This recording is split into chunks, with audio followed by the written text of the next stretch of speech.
My name is Emma, and I'm 31 years old.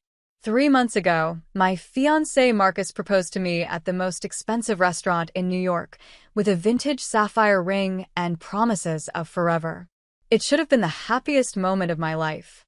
Instead, it became the beginning of an unraveling that would expose 7 years of buried secrets and force me to question everything I thought I knew about the man I loved.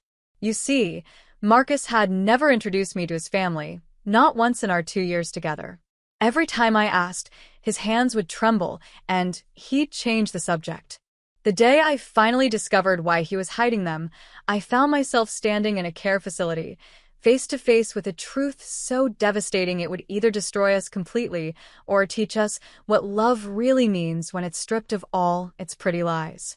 But before we move back to it, comment down your age and where you are watching from, and if this story resonates with you, hit that like button and subscribe for more stories about deception, betrayal, and finding the strength to reclaim your life. The champagne had gone flat by the time I realized something was wrong. It happened at Le Bernardin, that impossibly elegant restaurant where waiters move like shadows and the wine costs more than my car payment. Marcus had chosen it specially, made the reservation 3 months in advance, he later told me. The candlelight caught the edges of his nervous smile as he reached across the white tablecloth for my hand. "Emma," he said, and his voice cracked just slightly on my name. "These past 2 years have been the best of my life." My heart had started racing then, that familiar flutter that Marcus always managed to conjure. He was handsome in that understated way, dark hair that fell just right, green eyes that crinkled when he smiled, and hands that always knew exactly how to hold mine. That night, he wore the navy suit I'd helped him pick for his promotion dinner 6 months earlier. The proposal itself was perfect. He spoke about our first meeting at that terrible art gallery opening, where we'd both been dragged by friends and ended up hiding in the coat check room, critiquing the pretentious artist statements. He reminded me of our first kiss in the rain outside my apartment, how he'd missed his last train home and hadn't cared. He told me he wanted to wake up beside me for the rest of his life. The ring was stunning, a vintage Art Deco piece with a sapphire surrounded by tiny diamonds. "It reminded me of your eyes," he said as he slipped it onto my finger. The restaurant erupted in polite applause. Someone sent over champagne. But even in that golden moment, something nagged at me. As I admired the ring, I asked without thinking, "Did you tell your parents? They must be so happy." His smile flickered like a candle in wind. Just for a second. Then it was back, bright as ever. "Let's just enjoy tonight," he said, lifting his champagne glass. "To us." I clinked my glass against his, but the champagne tasted wrong after that. Too sweet. Too flat. That was 3 months ago. 3 months of wedding planning, of choosing flowers and arguing about guest lists, of tasting cakes and touring venues. 3 months of me trying to understand why my future husband's family remained complete strangers. Maybe they're just private people, I told myself the first few weeks. Some families were like that, reserved, formal, waiting for the right moment to open up. But as the weeks turned to months, the excuses grew thinner. "They're traveling," Marcus said when I suggested a dinner. "My father's not feeling well," he explained when I proposed a simple coffee meeting. "They're renovating the house," he offered when I asked if we could stop by one weekend. Each excuse was delivered with that same flickering smile, followed immediately by a distraction. A kiss, a suggestion for a movie, a sudden need to check his work emails. He was a master of redirection, my Marcus. I hadn't realized how skilled until I started paying attention. My best friend Sarah was the first to say something directly. We were having wine at her apartment, addressing save the dates, when she suddenly put down her pen. This is weird," she said, gesturing at the growing pile of envelopes. "There's not a single address here for Marcus's side." "He's handling those," I said quickly, but the excuse sounded weak even to me. Sarah gave me that look, the one she'd perfected over 15 years of friendship. "Has he told you anything about them? Their names? Where they live? What they do?" I opened my mouth to respond, then closed it. I knew his parents were Robert and Linda. I knew they lived somewhere in Connecticut. That was it. 2 years of dating, 3 months of engagement, and I knew less about his family than I knew about my baristas. No man hides his family without reason, Sarah said quietly. Just be careful. That night, I tried again. We were in bed, that drowsy, honest time when defenses are supposed to be down. I traced circles on his chest and asked, "Tell me about your mom. What's she like?" His body tensed beneath my fingers. Why? Because she's going to be my mother-in-law. Because I want to know what kind of grandmother our kids will have. Because it's normal to be curious about your fiancé's family, Marcus. He sat up abruptly, running his hands through his hair. Trust me, you don't need to meet them. The words came out sharp, almost angry. I'd never heard that tone from him before. It made me pull the sheet up higher, made me feel suddenly cold despite the warm evening. I'm sorry, he said immediately, seeing my face. I didn't mean it like that. It's just complicated. Then explain it to me. But he was already getting out of bed, reaching for his phone. I should check this work email. Big presentation tomorrow. It was Saturday night. There was no presentation. The pattern continued through every wedding planning session. The florist asked about his mother's favorite flowers. He changed the subject to my bouquet. The caterer wanted to know about family food allergies. He suddenly remembered an urgent call. The venue coordinator asked about his side of the seating chart. He suggested we discuss it later, always later. My parents started noticing too. My mother, ever the diplomat, tried to broach it gently over Sunday dinner. Marcus, dear, we'd love to have your parents over before the wedding. To get acquainted. His hands trembled as he reached for his water glass. Actually trembled. That's very kind, Mrs. Patterson. I'll talk to them about their schedule. My father, less subtle, said, Son, they do know you're getting married, don't they? The glass slipped from Marcus's hand, shattering on my mother's hardwood floor. Water spread across the wood like a secret spilling out. Of course they know, Marcus said, but his voice was strained. He spent the next 10 minutes meticulously cleaning up every shard, as if the ritual of cleaning could somehow restore order to the conversation. That night, he had nightmares. He mumbled in his sleep, words I couldn't quite catch except for one phrase repeated. Don't tell them. Don't tell them. Tell them what? The doubt became my constant companion after that. It sat with me during morning coffee, followed me to work, whispered during every wedding decision. Who was I marrying? How could I pledge my life to someone whose past was locked away like a crime scene? Even his friends knew nothing.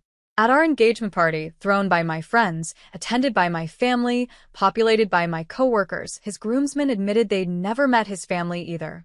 Marcus compartmentalizes, his college roommate Jake explained, already 3 beers in. Always has. We used to joke he was in witness protection. Everyone laughed. I didn't. Because what if it wasn't really a joke? The breaking point came 2 weeks ago. We were finalizing the guest list, and I'd had enough of the evasion. I pushed a notepad across the table to him. Write down your family's addresses. Your parents, at least. We're sending these invitations tomorrow, Marcus. He stared at the blank paper like it might bite him. I'll email them the information. No. I surprised myself with the firmness in my voice. Write them down. Now. Emma, please. What are you so afraid of? The question burst out of me, months of frustration finally boiling over. Are they criminals? Are they dead? Are you ashamed of me? What is it? His face went white, then red, then white again. How dare you? How dare I? How dare you ask me to marry you while keeping half your life a secret? He stood up so fast his chair fell backward. Maybe because that half of my life has nothing to do with us. Maybe because I'm trying to protect you. From what? He was already walking away. From things better left in the past. The door slammed behind him. He didn't come home that night. When he returned the next morning, he apologized, brought flowers, made promises about opening up when the time was right. But I'd already made my decision. I couldn't marry a stranger. And that's what he was. A stranger who happened to share my bed, my plans, my future. A stranger whose past was so terrible or shameful or painful that he'd rather lose me than reveal it. Lying in bed that night, I stared at the ring on my finger. The sapphire that reminded him of my eyes now looked like a deep pool of secrets. The diamonds that had sparkled with promise now seemed like tiny shards of all the things he wouldn't say. I loved Marcus. God help me, I loved him with every fiber of my being. But love without trust is just beautiful suffering. And I was tired of suffering. Tomorrow, I decided. Tomorrow I would find out the truth, with or without his help. I would uncover what he was hiding, even if it meant losing him. Because the not knowing was already destroying us, one evasion at a time. I thought of his trembling hands, his nightmare mumbles, the way his face would go pale at any mention of family. Whatever he was hiding, it had its claws deep in him. And now, by extension, in me. I twisted the ring on my finger and made myself a promise. No more secrets. No more lies. I would find his family, and I would learn the truth, even if it destroyed everything we'd built together. I became a detective in my own relationship. It started small, with casual questions dropped into conversation like breadcrumbs. I'd wait until Marcus was relaxed, usually after his second glass of wine, and then I'd ask about his childhood. Simple things. Innocent things. Did you have a dog growing up? What was your first car? Did you play sports in high school? His answers came easily at first. No dog, but a cat named Schrödinger. His father was a physics professor, apparently. A beat-up Honda Civic that broke down every winter. Baseball, but he quit senior year.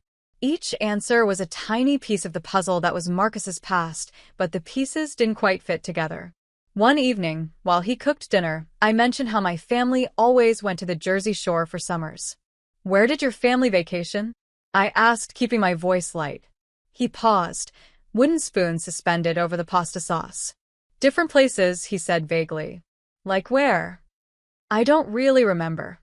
"You don't remember where you went on family vacations?" The spoon clattered against the pot. "Why are you interrogating me, Emma?" "I'm not. I'm just making conversation about my fiancé's childhood. You know, like normal couples do." He turned to face me, and there was something desperate in his eyes. "Can we just not? Please? I'm trying to make us a nice dinner." The smell of burning garlic filled the kitchen. Neither of us mentioned it. 3 days later, while Marcus was at his gym, I did something I'm not proud of.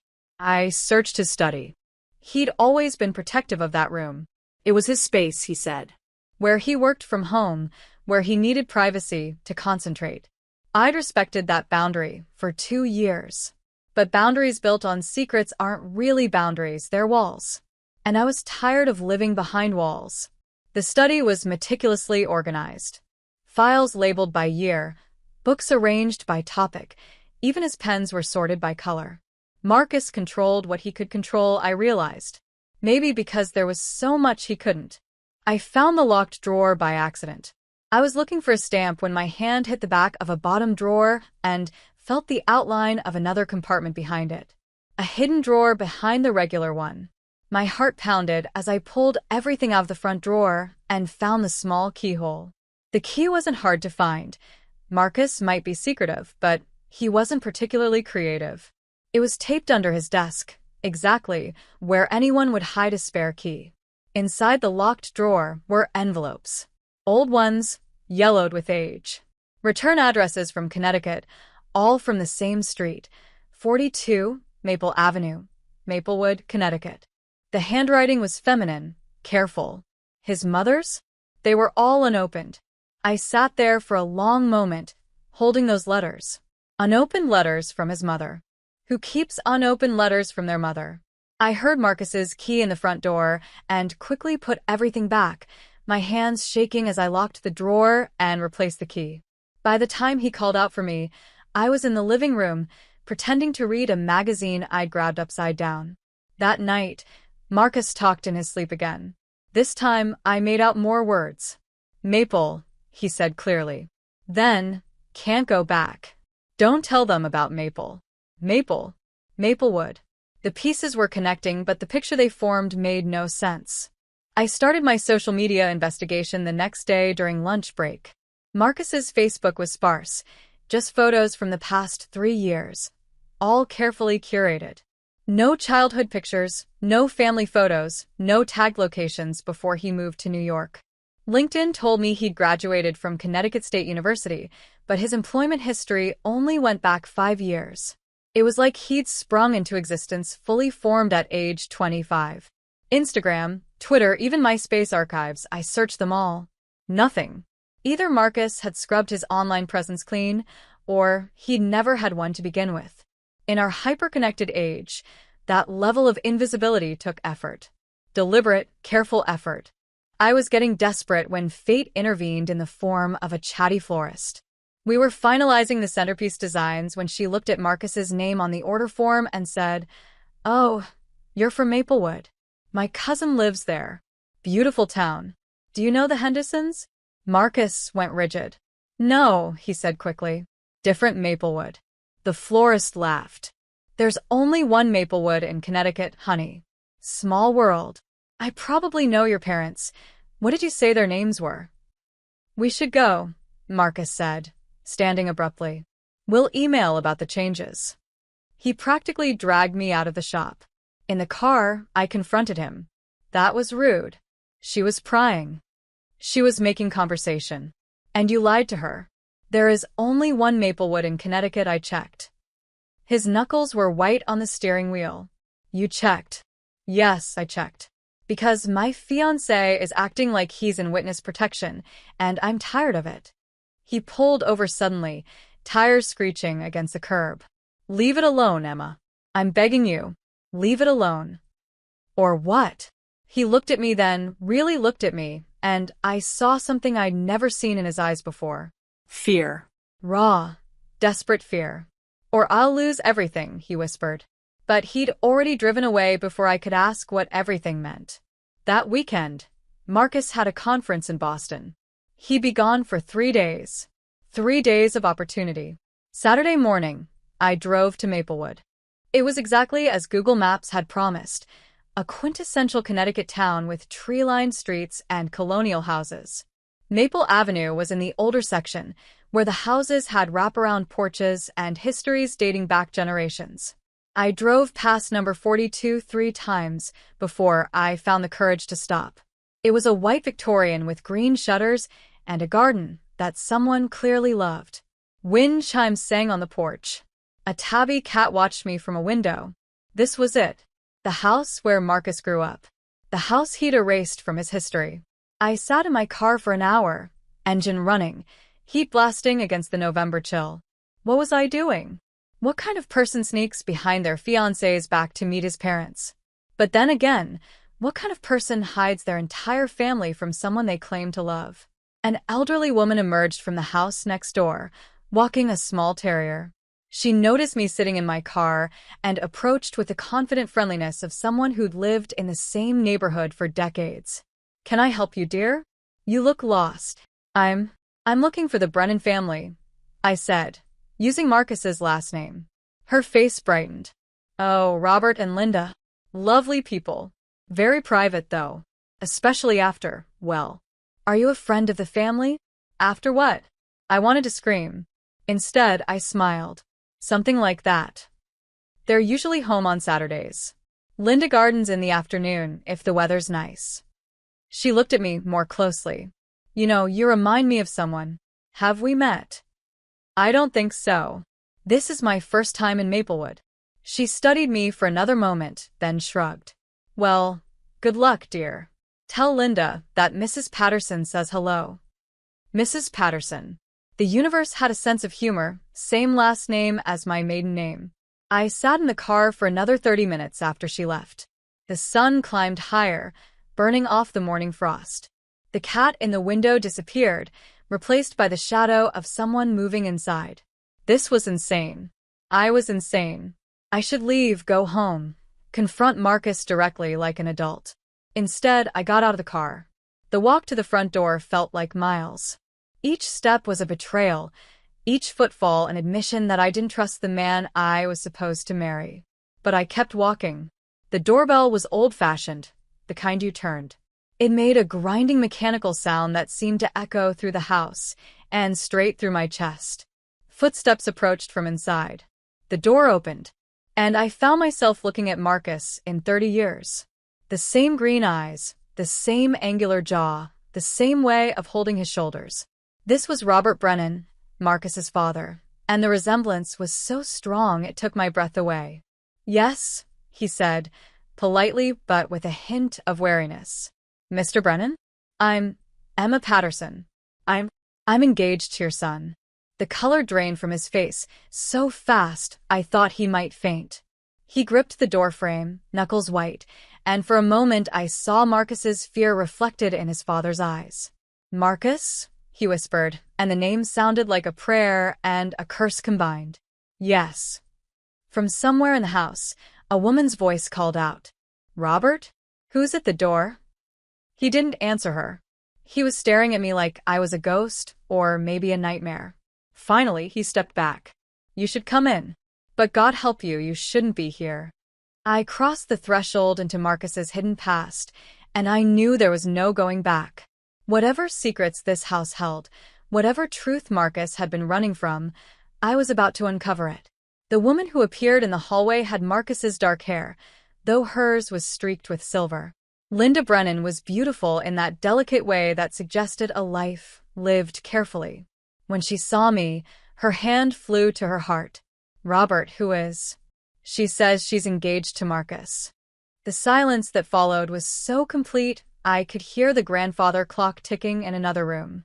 Linda's eyes filled with tears that didn't quite fall. "Come in," she whispered. "We have so much to tell you." As I followed them into the living room, I noticed something that made my blood run cold. On the mantel were family photos, Robert, Linda, Marcus as a boy. And in every single photo, there was another child. A girl with Marcus's eyes and Linda's delicate features. A girl whose face had been carefully cut out of every single picture. "Yeah," Linda asked, her voice trembling. "You're going to need something stronger than water for what we have to tell you." I nodded, unable to speak. Outside, the wind picked up, rattling the windows like something trying to get in. Or maybe like something trying to warn me to get out while I still could. But it was too late for warnings. I'd crossed the line from suspicion into truth, and there was no going back. Marcus had a sister he'd never mentioned, whose face had been erased from every family photo. What had happened to her? And more importantly, what had Marcus done? Linda Brennan's hands shook as she poured the tea. The delicate china rattled against itself, a nervous symphony that filled the silence. I sat on their floral sofa, feeling like an intruder in this perfectly preserved living room where time seemed to have stopped years ago. "You shouldn't be here," Robert said again, but his voice was softer now, resigned. He stood by the window, looking out at the street, as if expecting Marcus to appear at any moment.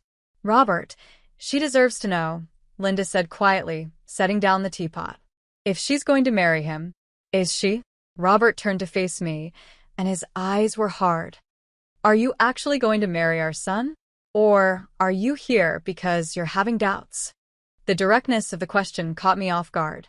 I love Marcus, but he won't tell me anything about you, about his past. A marriage can't be built on secrets." Linda made a sound that might have been a laugh or a sob. No. "No, it can't." She sat down across from me, and I could see Marcus in the way she folded her hands, the way she tilted her head when thinking. These were his gestures, his mannerisms, borrowed or inherited from the woman in front of me. "How long have you known him?" she asked.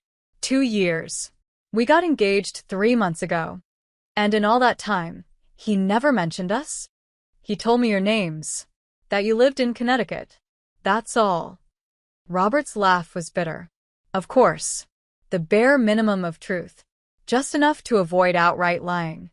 "He learned that from you," Linda said sharply to her husband, and I sensed an old argument, worn smooth from repetition. "Don't start," Robert warned. "Why not?" "She came here for answers." Linda turned back to me, and her smile was sad but warm. "You're brave, coming here. Or perhaps foolish. Sometimes they're the same thing." "Mrs. Brennan." "Linda, please. We're going to be family after all." She paused.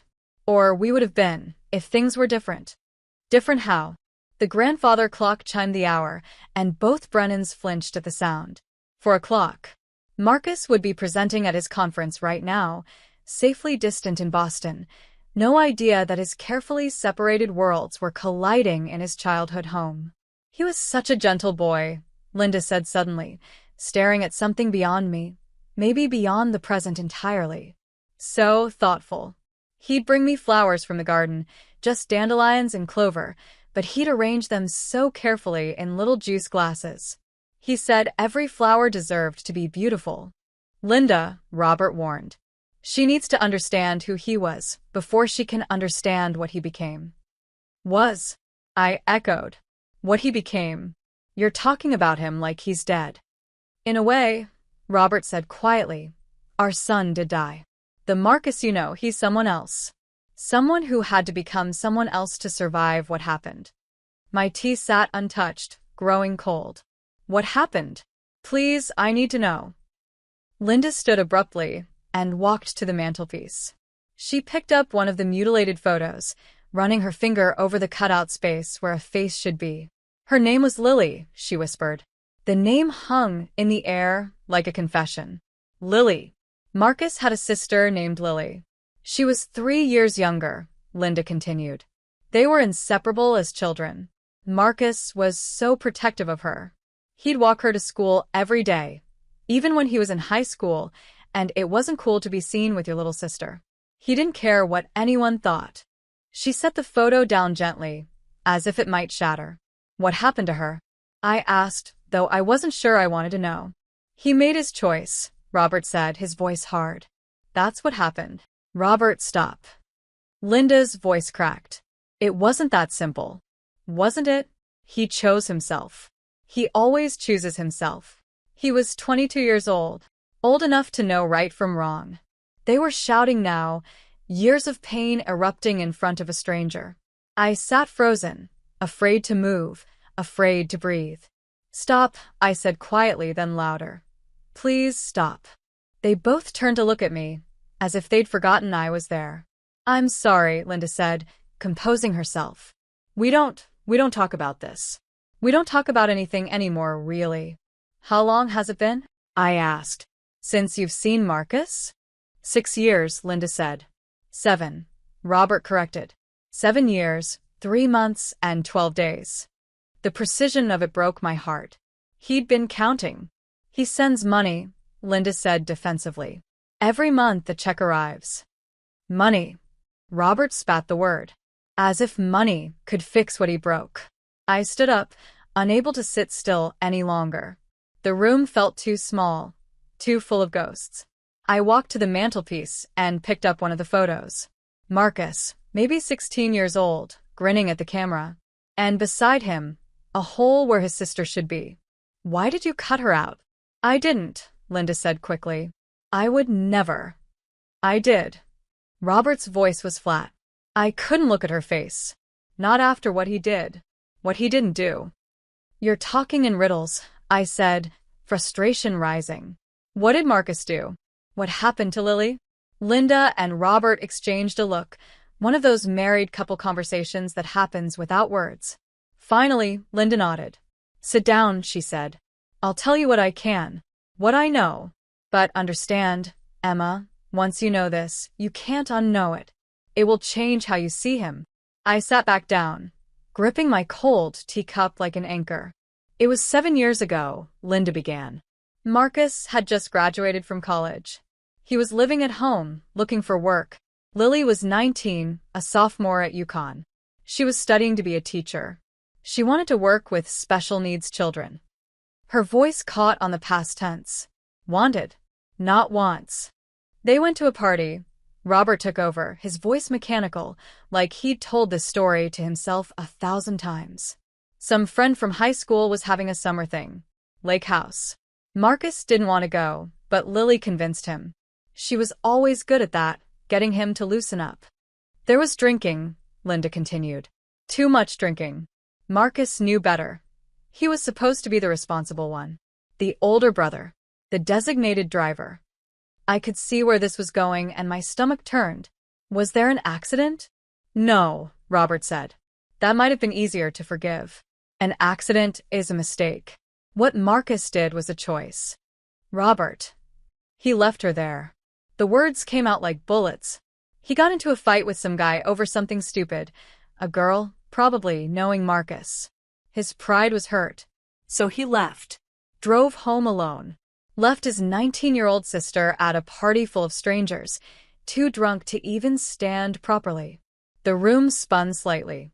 I thought of Marcus, my Marcus, who wouldn't even let me take an Uber alone after dark, who insisted on walking me to my car in perfectly safe parking garages. That Marcus had left his teenage sister drunk at a party. She tried to get home on her own, Linda whispered. She knew we'd be worried. She was always so considerate, even drunk. She decided to walk. It was only 3 miles. But she never made it, I said, the words tasting like ash. Oh, she made it, Robert said, and there was something worse than grief in his voice. She made it halfway. That's where they found her the next morning. Found her? My voice was barely a whisper. Linda was crying now, silent tears streaming down her face. Someone hit her. A hit and run. They never found who did it. She was left on the side of the road for hours. By the time someone saw her and called 911. Is she? I couldn't finish the question. Dead. Robert laughed, but there was no humor in it. No. That would be too merciful, wouldn't it? She's alive. If you can call it that.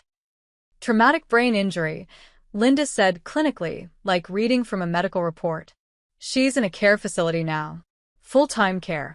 She can't walk, can barely speak. She doesn't always know who we are. I thought I might be sick. And Marcus. Never visited her. Not once. Robert's hands were fists. We called him from the hospital that night. He came, saw her hooked up to machines and left. Just turned around and walked out. The next day, he packed his things and disappeared.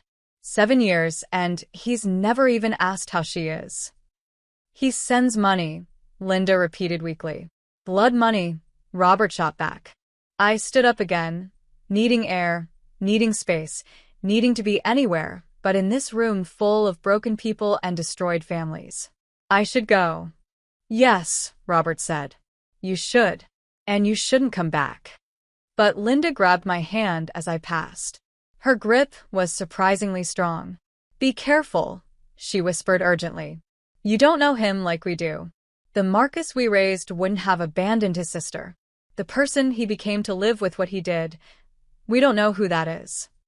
You're scaring her, Robert said. Good. She should be scared. A man who can walk away from his sister dying in a hospital bed, who can pretend she never existed. What else is he capable of walking away from? I pulled my hand free, backing toward the door.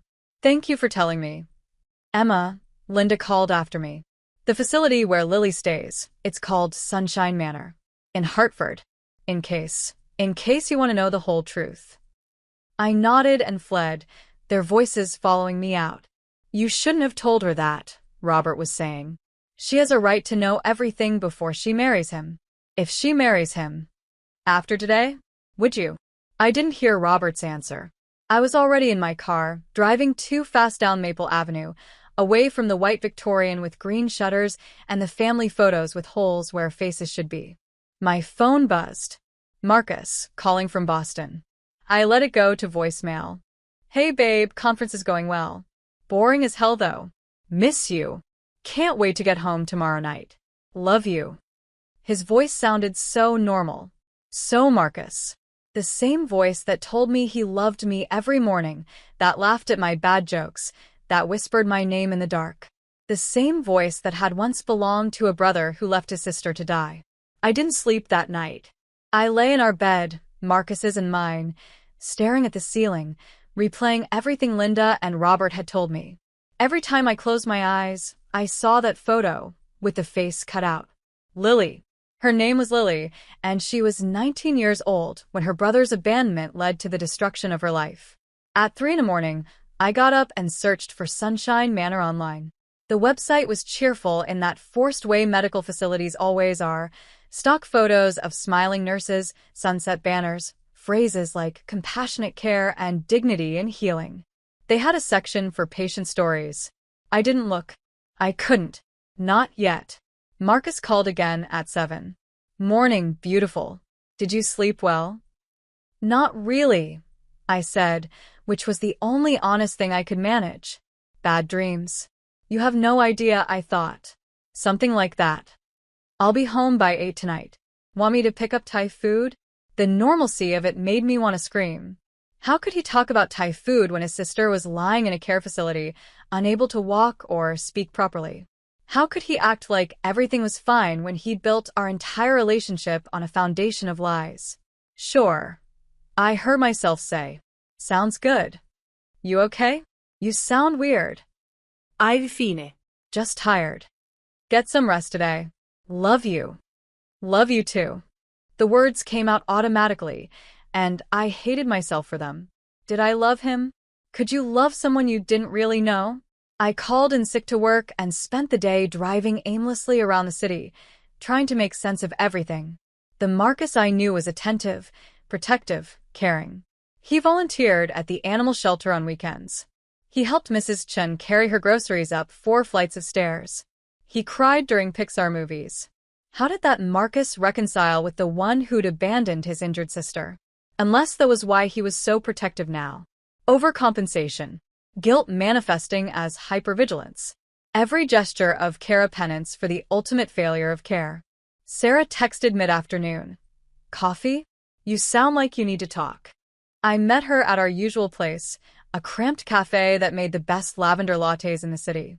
She took one look at my face and ordered us both doubles. What happened? She asked without preamble. I met his parents. Her eyes widened. Without him? Emma, what the hell? I know it was wrong. But Sarah, what they told me. I spilled everything, words tumbling over each other like rushing water. The sister. The accident. The abandonment. The 7 years of absolute silence. Sarah listened without interrupting, her expression growing more concerned with every detail. When I finished, she sat back and whistled low. Holy shit, Eminência. Yeah. What are you going to do? I don't know. Confront him, I guess? But how do you even start that conversation? Hey, honey, how is Boston? By the way, I know about Lily. Sarah stirred her coffee thoughtfully. Maybe there's more to the story. Maybe his parents don't know everything. What could possibly justify never visiting your sister after she was nearly killed? I don't know. But isn't it worth hearing his side before you make any decisions? She was right, of course. But part of me didn't want to hear his side. Part of me wanted to pack my things and leave before he got home, avoid the confrontation entirely. The coward's way out, like Marcus had taken 7 years ago. The thought stopped me cold. Was I really any better? Ready to run at the first sign of difficult truth? I'll talk to him, I decided. Tonight. Sarah squeezed my hand. Call me if you need anything. Even if it's 3 in the morning. Especially if it's 3 in the morning. I went home to wait. Marcus arrived at 8:17, Thai food in one hand, flowers in the other. I know you said you were tired, but I saw these and thought of you. They were tulips. My favorites. He always remembered things like that. We ate dinner in relative silence. He talked about the conference, some new technology his company was developing. I nodded and made appropriate noises, but my mind was elsewhere. I kept looking at his hands, the hands that had left Lily at that party. The hands that had packed his bags while she lay in a hospital bed. The hands that now held mine so gently. Okay, he said finally, setting down his chopsticks. What's wrong? You've been weird all day. This was it. The moment of truth. I met your parents. The words landed like a bomb in our kitchen. Marcus went completely still, the color draining from his face in stages, first pale, then gray, then a sickly white. What? The word was barely a whisper.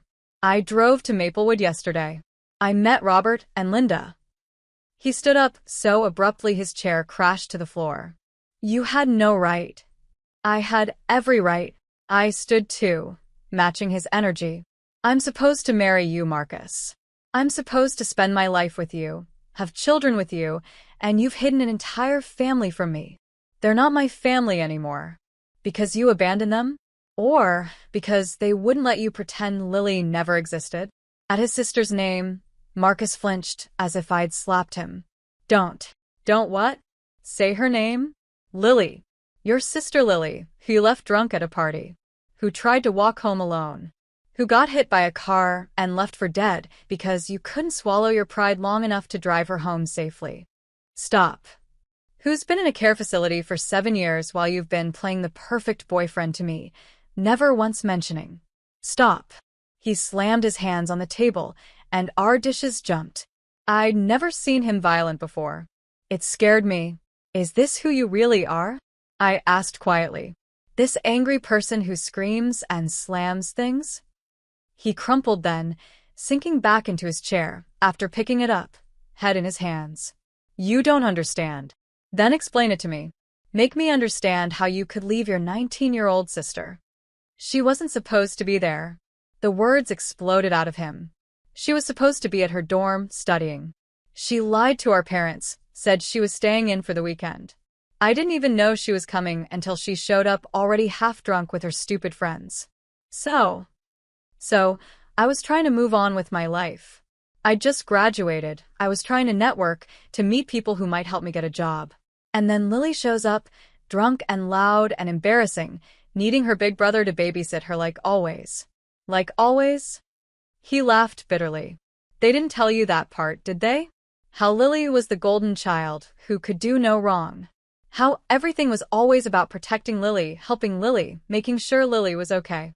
I couldn't have a normal teenage life because I was always responsible for perfect little Lily. She was your sister. She was their favorite. And they made sure I knew it every day of my life. The venom in his voice shocked me.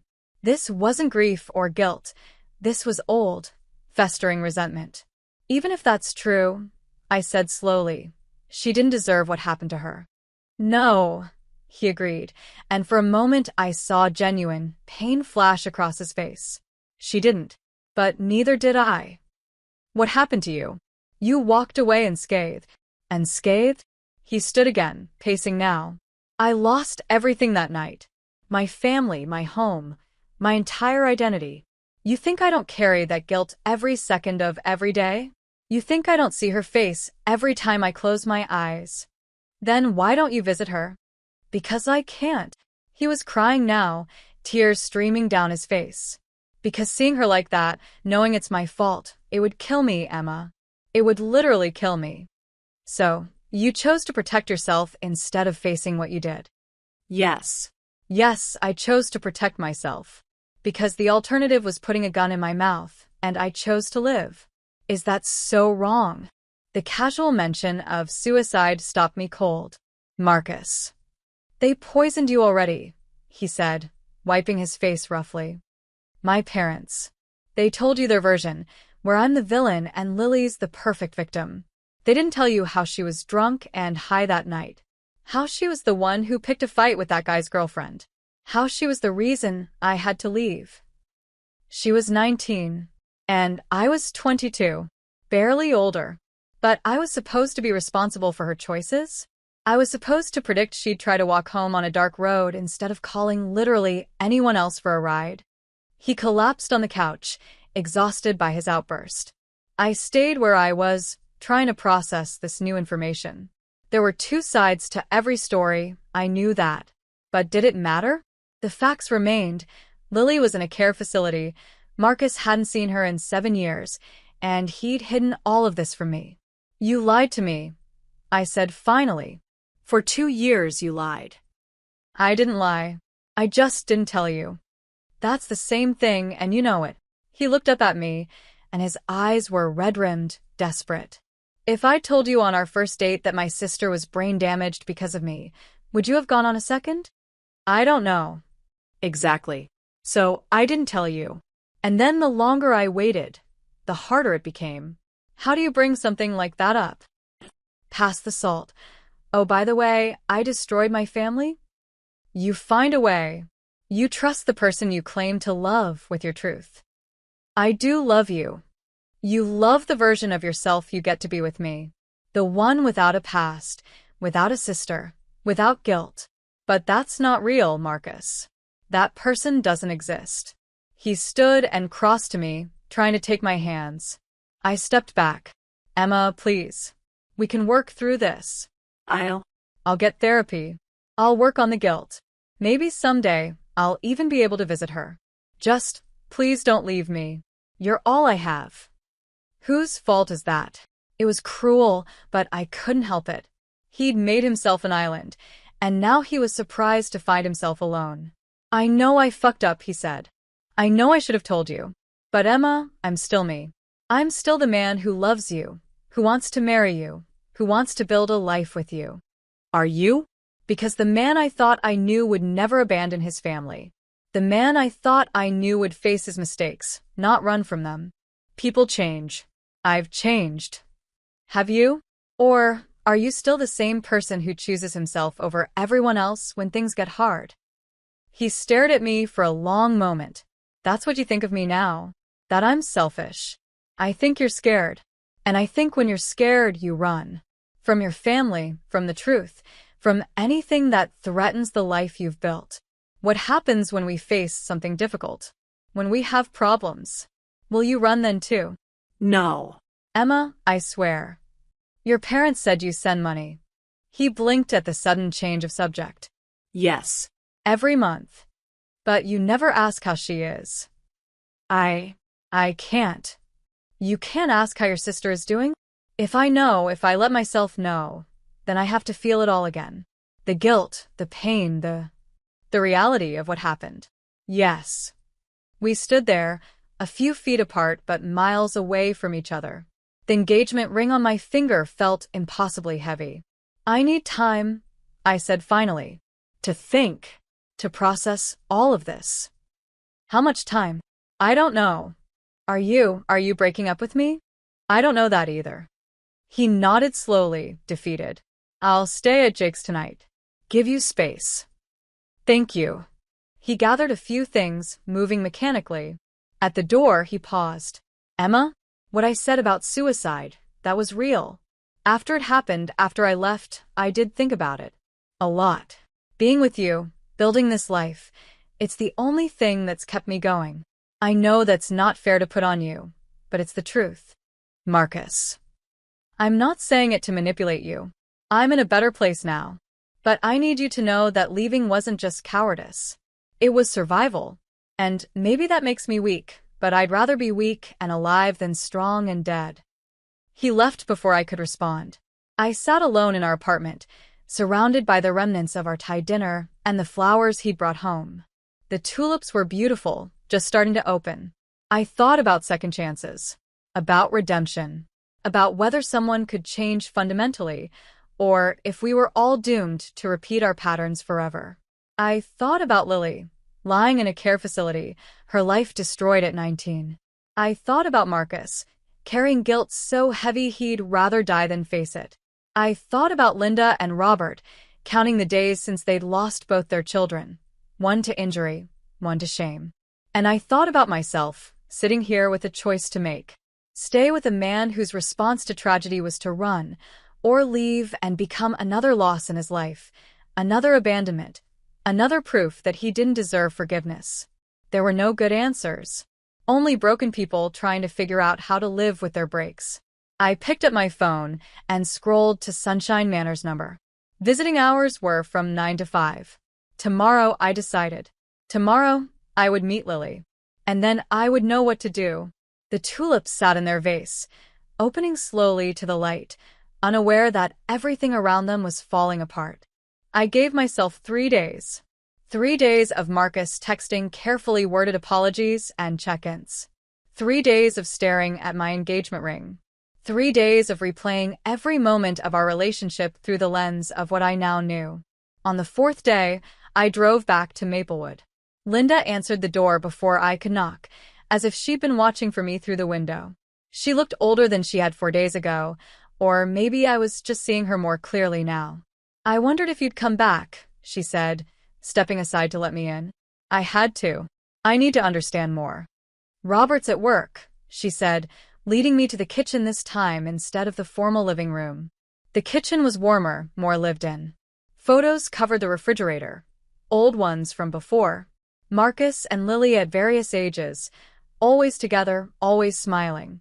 He didn't want me to talk to you again, Linda continued, putting the kettle on. He thinks we've interfered enough. And what do you think? She turned to face me, and her eyes were so much like Marcus's it hurt. I think you're the first person in 7 years who might be able to bring my son back to us, even if it's just to say goodbye properly. I don't think I have that kind of power. You'd be surprised. Love makes people brave. And despite everything, I know Marcus loves you. The fact that he hit us so completely proves it. How does lying prove love? Because he was terrified of losing you. The only things we hide that desperately are the things that could destroy what we care about most. The kettle whistled. She poured hot water over tea bags, Earl Grey this time, and sat across from me at the worn kitchen table. Can I show you something? She asked. I nodded, and she pulled out a thick photo album from a drawer. Not the carefully curated ones from the living room, but a messy, overstuffed collection that looked actually used. This was Marcus at 8, she said, opening to a page of birthday photos. He saved his allowance for 3 months to buy Lily that stuffed elephant for her birthday. She was 5. The photo showed a younger Marcus beaming as a tiny Lily clutched an enormous purple elephant almost as big as she was. This is them at the beach, Linda continued, flipping pages. Marcus taught her to swim. He was so patient. It took all summer, but he never gave up. Page after page of memories. Marcus pushing Lily on a swing. Marcus helping her with homework. Marcus in a suit at her middle school graduation. Marcus teaching her to drive in an empty parking lot, both of them laughing. They were close, I said unnecessarily. Inseparable. Until high school, really. That's when things started to change. The golden child thing Marcus mentioned? Linda's face tightened. Is that what he told you? That we favored Lily? He said everything was always about her. Everything was always about keeping her safe, Linda corrected. Lily was impulsive. Wild. She'd climb trees too tall, swim out too far, trust people too easily. Marcus was naturally cautious, responsible. Maybe we relied on him too much to watch out for her. She turned to a page of prom photos. Marcus in a tux, looking uncomfortable. No date. He didn't go to his own prom, Linda said. Lily had gotten in trouble that week, snuck out to meet some boy. We grounded her, and Marcus stayed home to make sure she didn't sneak out again. We didn't ask him to. He just did it. That must have been hard for him. We thought he was being a good brother. Now I wonder if he was already starting to resent her. Resent us. She closed the album carefully. I need to show you something else. Something Robert doesn't know I kept. She left and returned with a shoebox. Inside were letters, dozens of them, all in Marcus's handwriting. All unopened, just like the ones I'd found in his desk. He wrote to her. I whispered.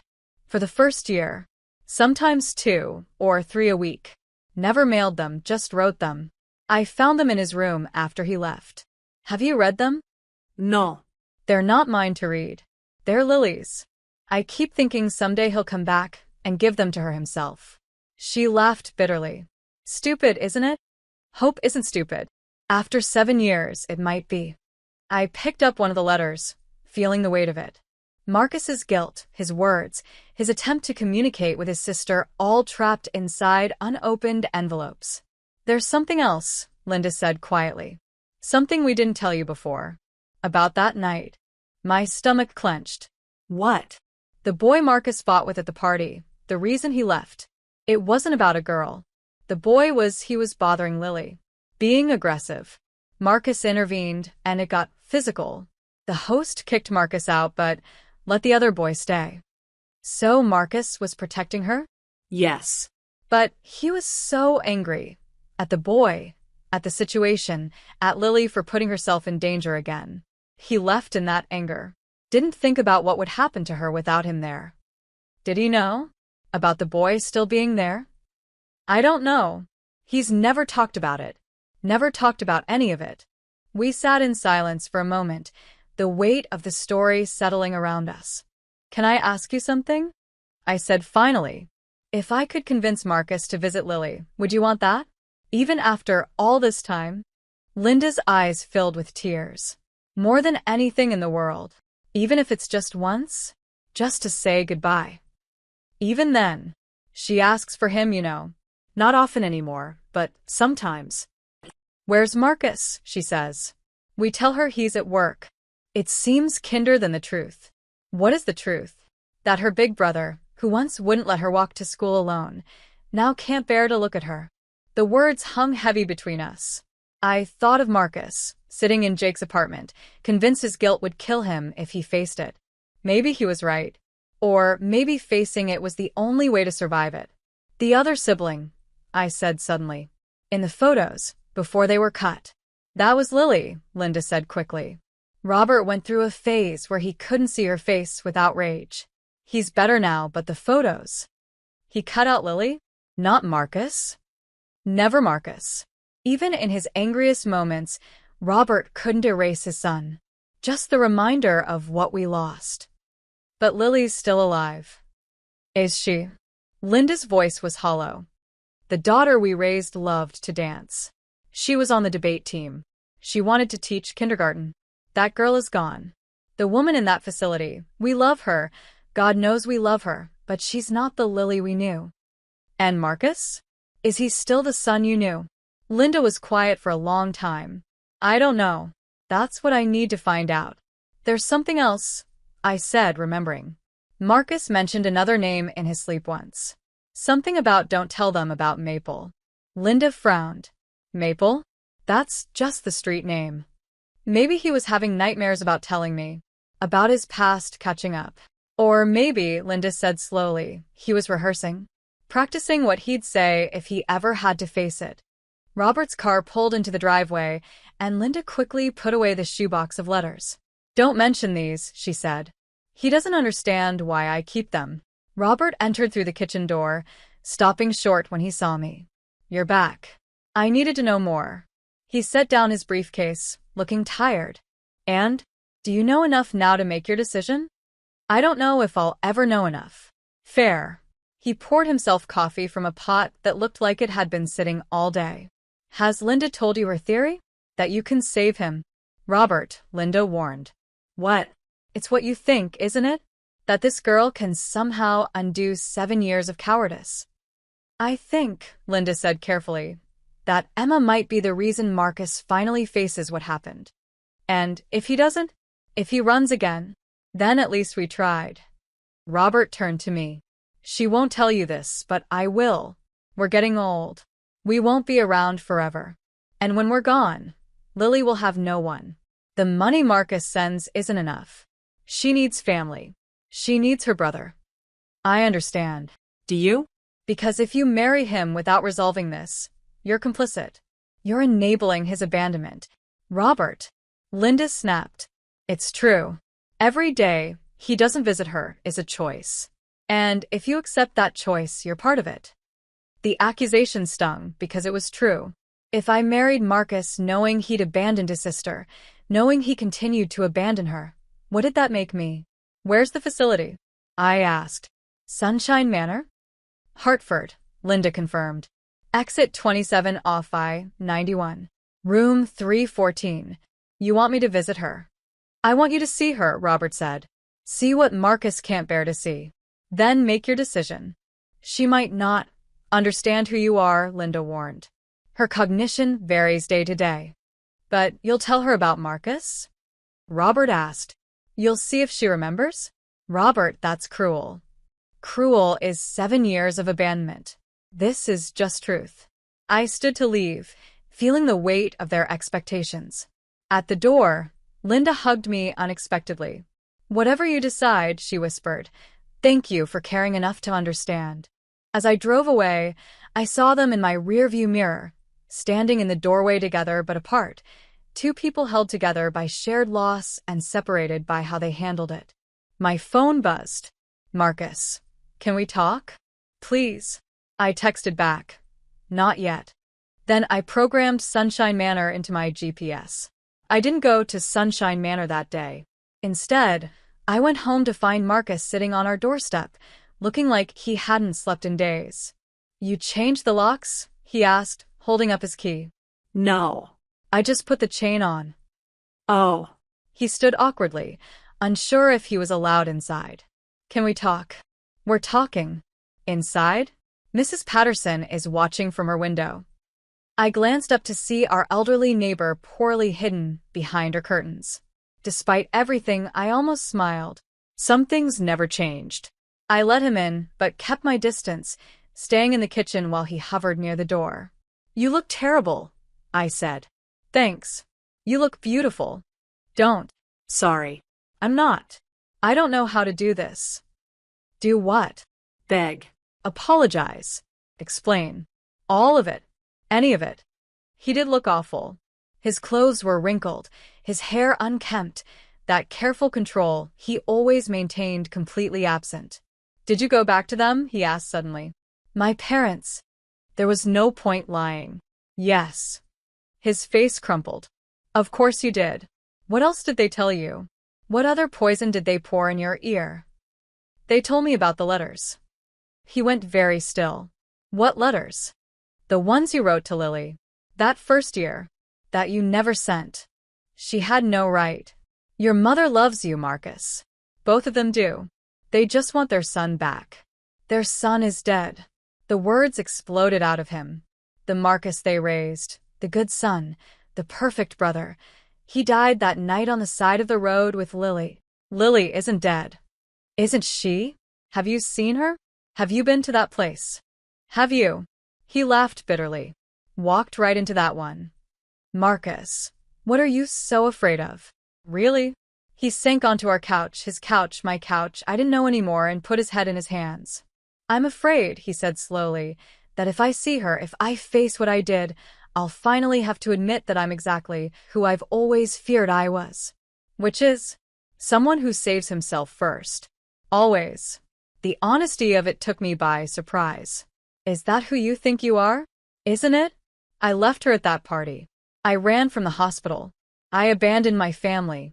And now, faced with losing you, all I can think about is how to save myself again. How to convince you to stay without actually changing anything. So change. I can't. He stood abruptly, pacing now. Don't you understand? The guilt isn't something I carry, it IS me. It's in every cell of my body. Going to see her won't absolve me. It'll just make it worse. You don't know that. Yes, I do. Because I've played it out 1,000 times in my head. I walk in, she doesn't recognize me. Or worse, she does, and she asks where I've been. What do I say? Sorry, Lily. I was too much of a coward to watch you struggle with basic motor functions. You say you're sorry. You say you love her. You say goodbye properly. And then what? I visit every week. Pretend to be a brother again? Watch her deteriorate year after year? Would that be so terrible? Yes. Because every visit would be a reminder of what she should have been, of the life I stole from her. You didn't steal anything. You made a mistake. A mistake. He whirled on me, eyes wild. A mistake is forgetting to lock the door. A mistake is sending a text to the wrong person. Leaving your teenage sister drunk and vulnerable isn't a mistake. It's negligence. It's selfishness. It's unforgivable. Then why am I still here? I asked quietly. If it's so unforgivable, why am I still talking to you? That stopped him. I don't know. Because I think people are more than their worst moment. Because I think redemption is possible. Because the Marcus I fell in love with does exist, even if he's built on a foundation of guilt. The Marcus you fell in love with is a lie. No. He's incomplete. There's a difference. He sat back down, deflated. My parents really did a number on you. Your parents love you. They're also angry and hurt and lost. Just like you. They hate me. Your father is angry. Your mother is heartbroken. But neither of them hate you. They hate what happened. They hate that you ran. But they don't hate you. How can you know that? Because they keep hoping you'll come back. After 7 years, they still hope. Your mother keeps your letters to Lily. Your father knows exactly how many days it's been since he saw you. Those aren't the actions of people who've given up. Marcus was crying now, silent tears rolling down his face. I can't be who they need me to be. Who do they need you to be? The son who makes it right, who fixes everything, who brings Lily back. No one can bring Lily back. Not the old Lily, but the Lily who exists now, who asks for her brother. Doesn't she deserve something? She deserves better than me. Maybe. But you're what she has. He looked at me then, really looked at me, and I saw the war playing out behind his eyes. Fear versus love. Guilt versus hope. The urge to run versus the need to stay. If I go, he said slowly, will you come with me? This isn't about me. Please. I can't do it alone. I'm not strong enough. Marcus. I know I have no right to ask. I know I've lied to you, hidden from you, disappointed you in every possible way. But Emma, if you come with me, if you help me face this, I swear I'll be better. I'll be the man you thought I was. I don't want you to be who I thought you were. I want you to be who you really are. All of it. The good and the bad, and the guilty and the scared. That person doesn't deserve you. Maybe not, but that's my choice to make. He stood and crossed to me, stopping just out of reach. I'm going to ask you something, and I need you to be honest. Okay. Can you marry me knowing what I did? Knowing that I chose my own comfort over my sister's need for her brother? Knowing that I'm capable of that level of selfishness? I thought about it, really thought about it. I don't know. The honesty hurt him, I could see it, but he nodded. That's fair. But I continued.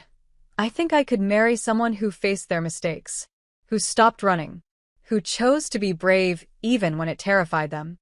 And if I can't, if I try and fail, then at least you tried. He reached out, not quite touching my hand. Come with me. Please. I'll go tomorrow, but only if you come with me. That's manipulation, Marcus. No, it's honesty. I'm not strong enough to do this alone. I need you. What about your parents? One impossible thing at a time. I thought about Lily, alone in room 314, asking where her brother was. I thought about Linda, keeping letters that might never be delivered. I thought about Robert, counting days like rosary beads. Okay, I said. Tomorrow. Marcus exhaled like he'd been holding his breath for 7 years. Tomorrow. But Marcus? This isn't a cure. Going once doesn't fix everything. I know. And I'm not making any promises about us. Not yet. I know that too. He turned to leave, then stopped. Can I stay tonight? Not in our bed. The couch is fine. I don't want to be alone. I should have said no. Should have maintained boundaries. But he looked so lost, so young, so unlike the controlled man I'd known for 2 years. The couch, I agreed. That night, I heard him on the phone, speaking quietly. It took me a moment to realize he was calling Sunshine Manor, confirming visiting hours. His voice shook as he said his sister's name. Later, around 3 a.m., I heard him throwing up in the bathroom.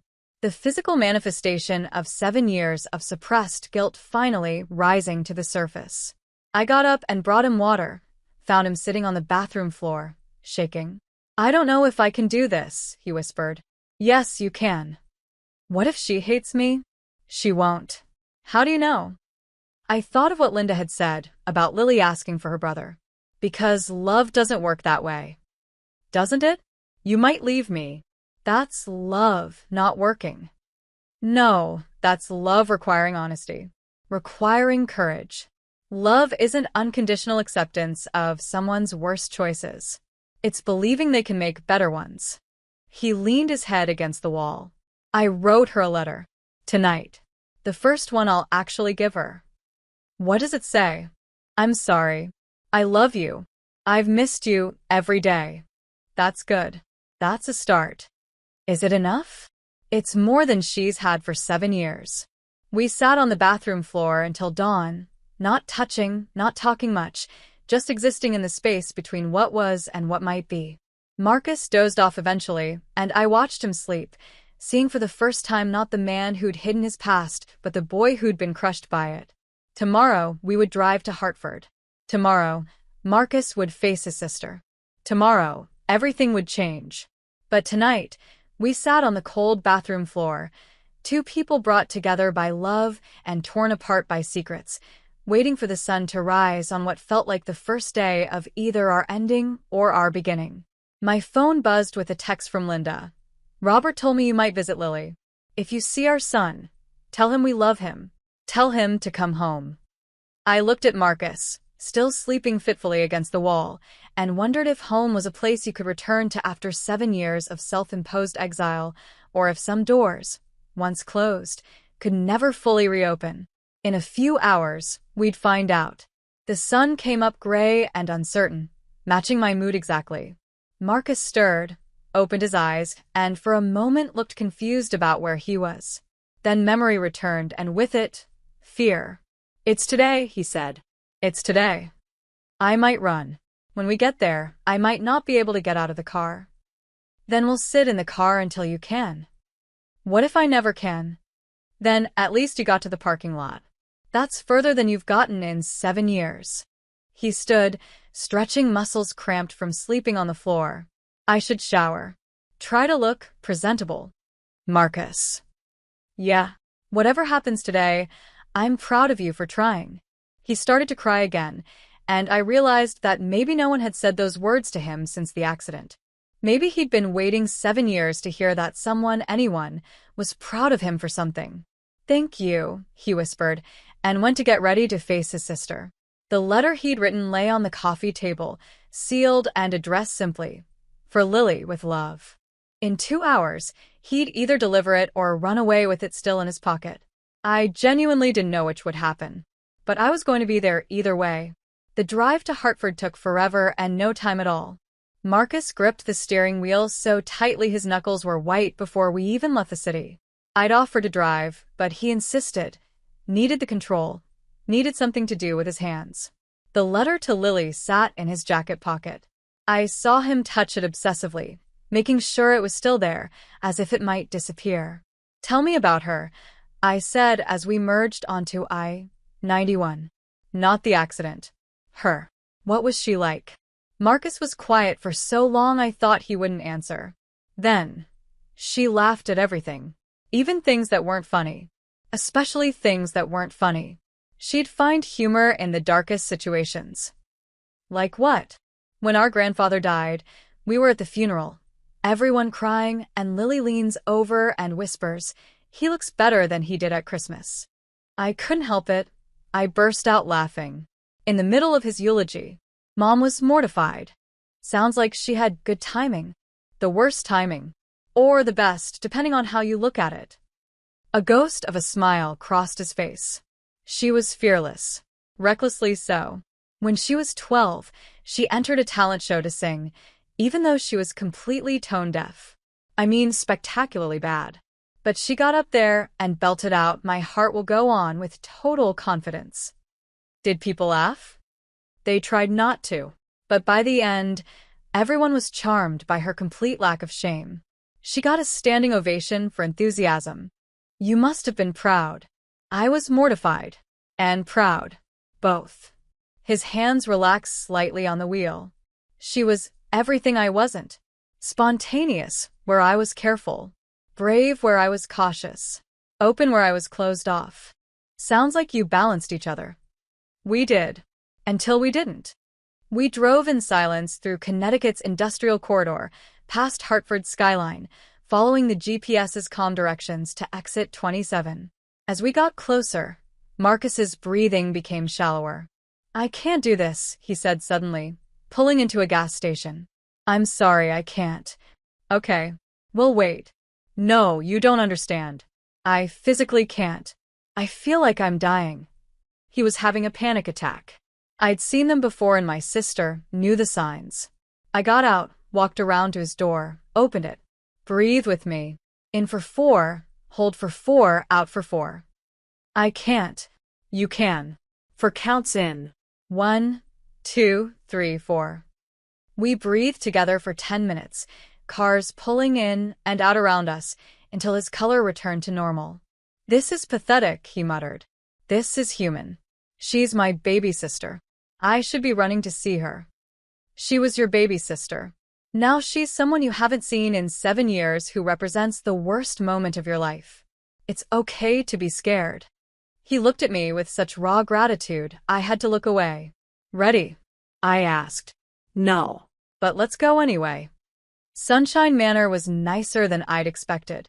Not luxurious, but clean, well-maintained, with gardens that someone clearly cared for.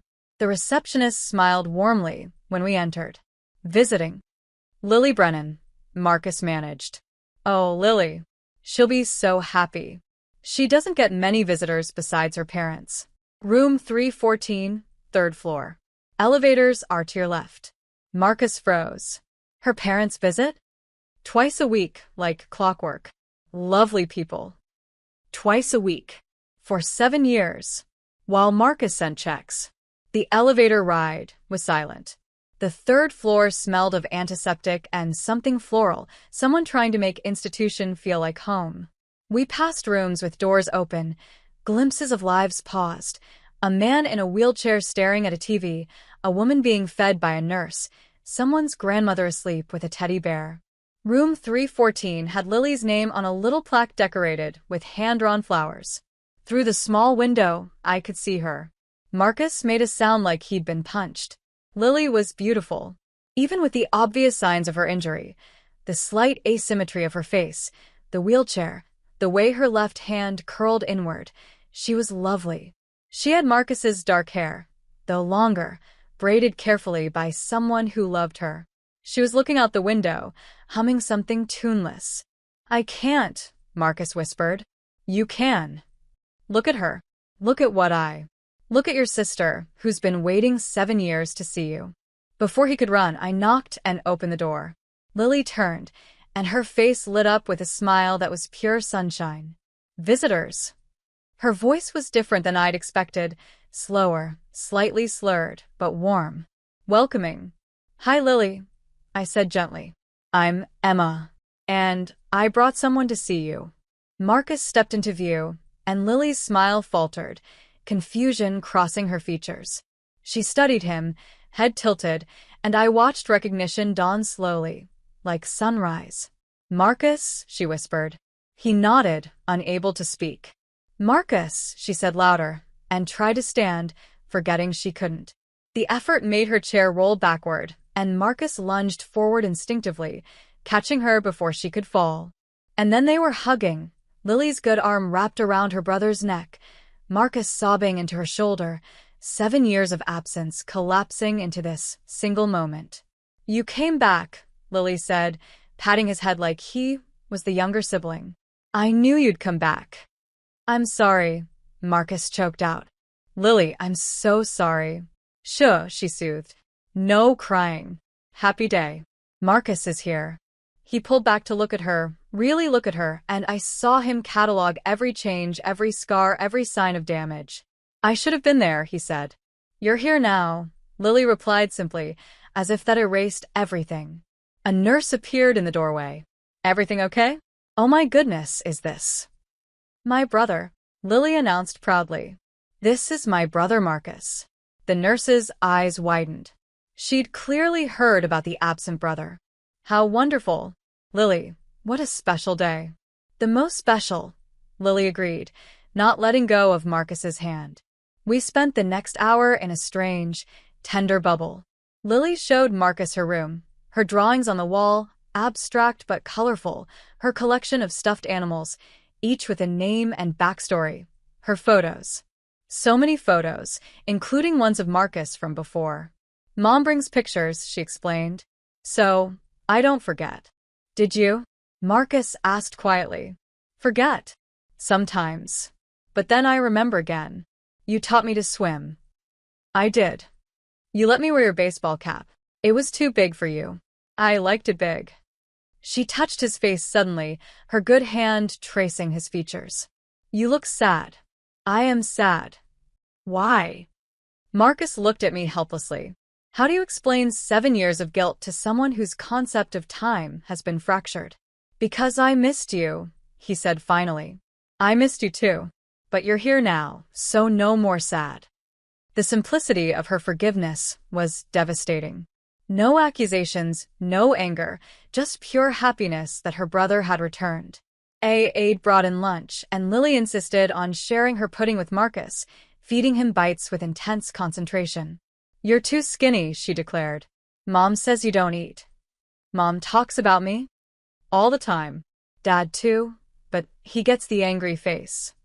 She mimicked Robert's stern expressions so perfectly that Marcus actually laughed, the first real laugh I'd heard from him since this all started. I have something for you, Marcus said, pulling out the letter. Lily clapped excitedly. Present.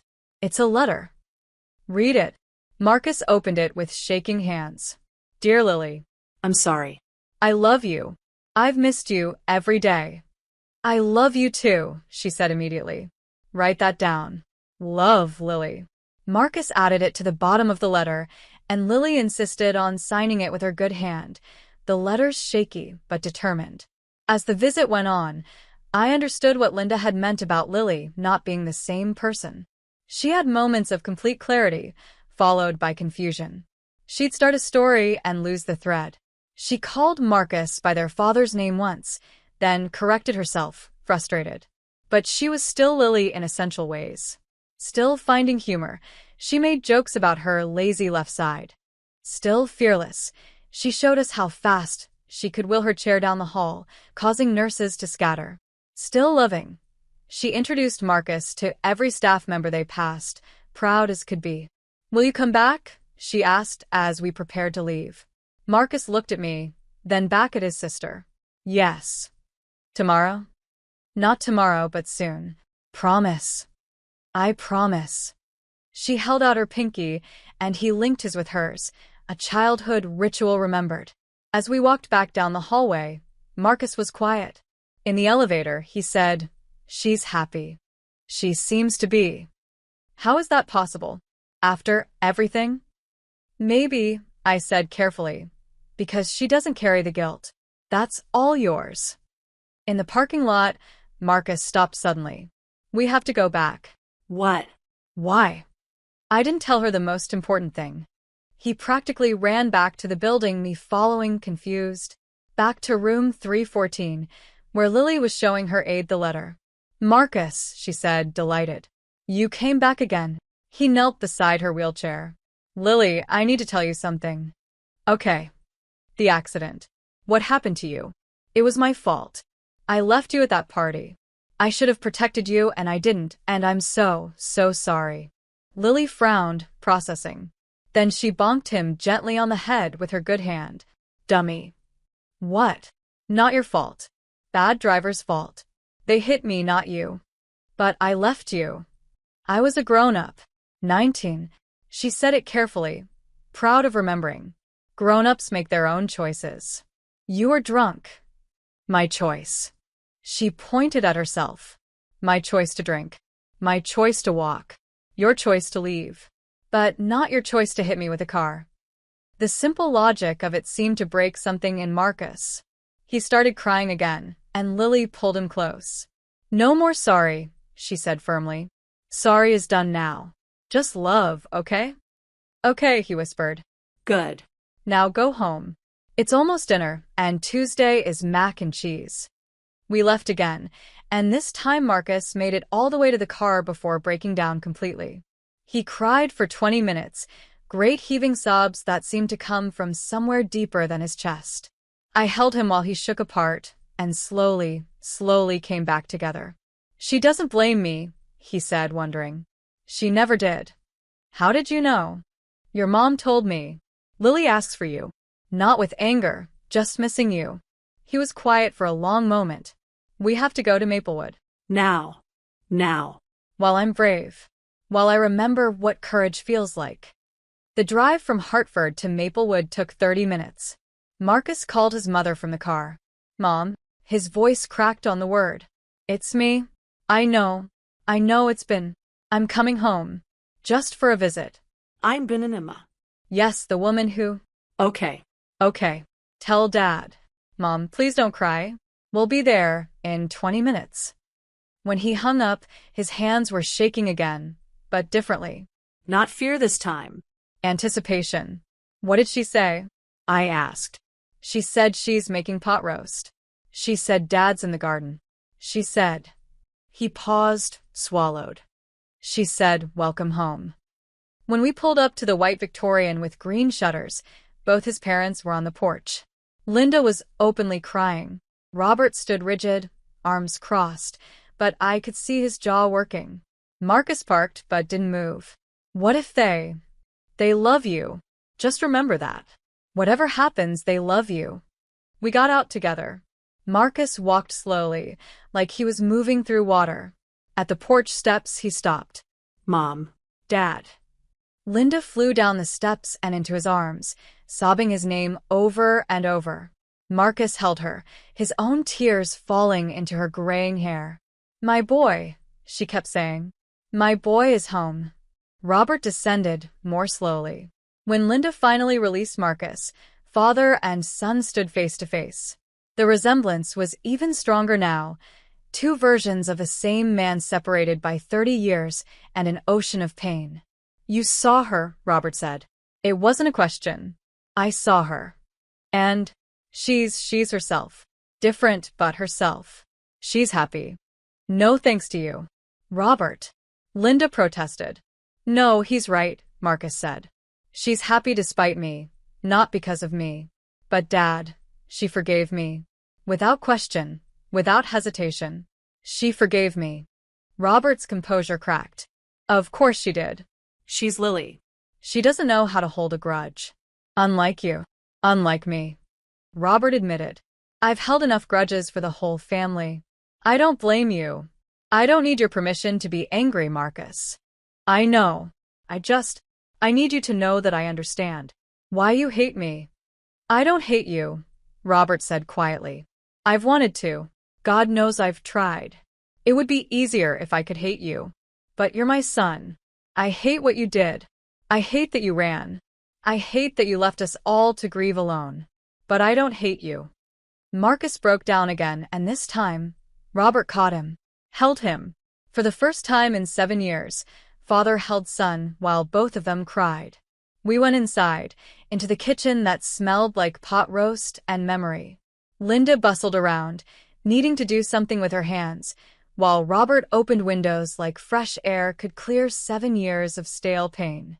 Emma saw everything, Marcus said suddenly. The photos, the letters, all of it. And she's still here. They all looked at me, and I felt the weight of their attention. The mother desperate for reconciliation, the father skeptical of forgiveness, the son terrified of abandonment. I'm still here, I confirmed. Even knowing what he did? Robert asked. Especially knowing what he did. And what he did today. Marcus reached for my hand under the table, and I let him take it. I'm going to visit her, Marcus announced. Regularly. Not every day, I can't, but weekly. At least weekly. That's good, Linda said, tearful. She'll love that. And I want to pay for her care. Properly. Not just sending checks, but being involved. Understanding what she needs.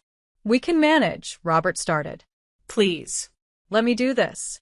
I can't fix what happened, but I can do this. They talked for hours, carefully at first, then with growing ease. About Lily's progress, her bad days and good days. About the family Marcus had missed, cousins married, babies born, milestones celebrated without him. About his life in New York, sanitized versions of stories they'd missed being part of. As the sun set, Linda brought out photo albums.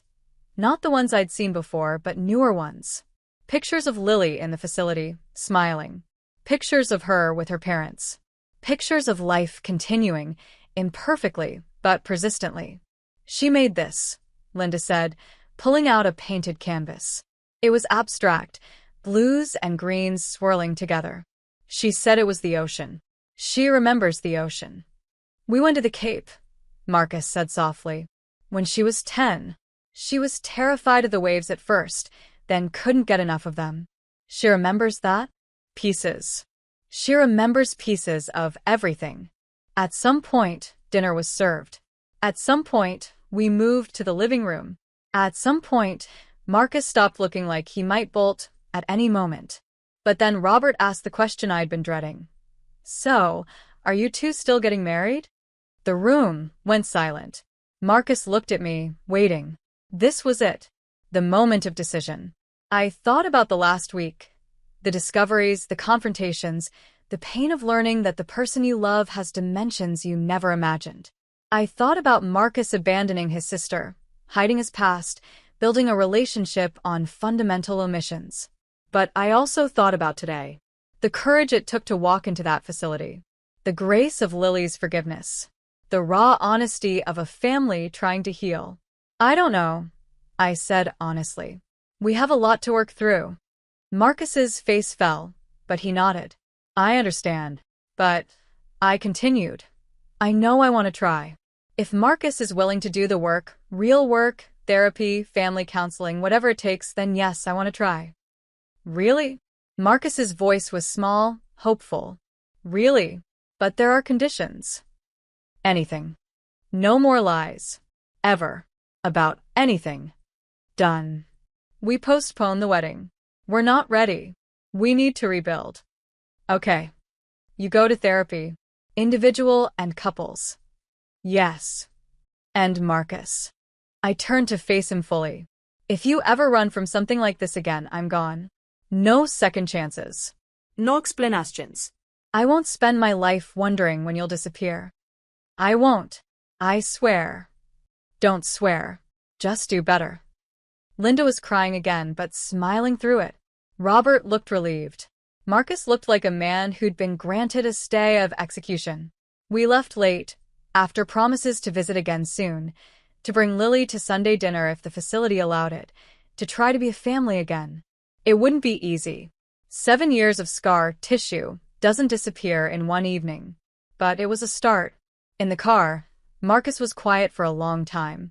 Finally, he said, "That thing you said about conditions?" "Yeah. There's something else I should tell you." My heart sank. "What now?" "I've been seeing a therapist. For 3 months. Since right after we got engaged." I stared at him. What? I knew I was broken. I knew I was hiding something that would eventually destroy us. I thought maybe if I could fix myself first, I wouldn't have to tell you. Cowardly, I know. Does your therapist know? About Lily? No. I couldn't even tell her. I just talked around it. But I will now. I'll tell her everything. Marcus. Yeah, that's the first secret you've told me voluntarily. Thank you. He reached for my hand, and I let him hold it as we drove home. Not to our apartment, that would come later, after work and healing and rebuilding trust. For now, he would stay with Jake again, and I would process everything that had happened. But as we drove through the dark toward the city, I found myself thinking about the plane tickets Marcus had hidden in his laptop bag, the ones I'd found while looking for answers. 2 one-way tickets to Costa Rica, dated for next month. His escape plan. I hadn't told him I knew about them yet. That would be tomorrow's conversation. A test, perhaps, to see if he'd voluntarily confession this last secret, or if the pattern of concealment was too deeply ingrained to break. "Emma?" Marcus said suddenly. "What are you thinking about?" "The future," I said, which was true enough. "Do we have one? A future?" "I don't know. But for the first time since this all started, I think it's possible." He squeezed my hand, and we drove on through the darkness, toward whatever came next. 3 weeks later, Marcus showed me something on his laptop. The plane tickets to Costa Rica, now canceled. "I was going to run," he admitted. "If you'd left me, I was going to disappear completely. Start over somewhere new." "I know," I said. "I found them the day after you went to Boston." His jaw dropped. "You knew? This whole time?" "I was waiting to see if you'd tell me. And if I hadn't, then we'd be having a very different conversation." He closed the laptop and looked at me. "I'm done running, Emma. From you, from my family, from myself. I'm done. Prove it. Every day for the rest of my life, if you'll let me." I thought of Lily, painting oceans she could barely remember. Of Linda, keeping letters that might never be sent. Of Robert, counting days until his son came home. Of all of us, broken in different ways, trying to find wholeness in the pieces. Okay, I said. Every day. The wedding would wait. Trust would be rebuilt slowly, carefully, with professional help and daily choices. Marcus would visit Lily every Tuesday, mac and cheese day. His parents would come to the city once a month for dinner. The family photo albums would get new pictures, ones with all faces intact. It wasn't the love story I'd imagined when Marcus proposed at Le Bernardin with champagne and sapphires. It was messier, more painful, more real. But it was ours, built not on the absence of mistakes, but on the courage to face them. And maybe, I thought as I watched Marcus video call Lily to say goodnight, a new ritual every evening at 8.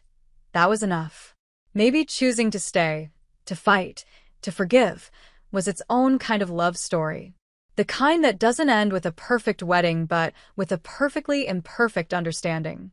We are all capable of terrible things. We are all capable of running from them. But we are also capable of stopping, turning around, and walking back through the door we slammed shut. Even if it takes 7 years.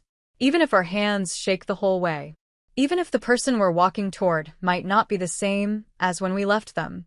We can still choose to show up. Marcus did. Finally, he showed up. And I chose to be there when he did. That's the real ending to this story. Not a wedding or a breakup, but two people standing in the wreckage of perfect love, deciding that imperfect love might be enough. Deciding to try. Every day. For the rest of our lives, if we're lucky. If we're brave. If someone you loved was hiding a terrible mistake that defined their entire life, would you stay once you learned the truth? Or would their capacity for that kind of deception be the very thing that drives you away? Let me know in the comment below.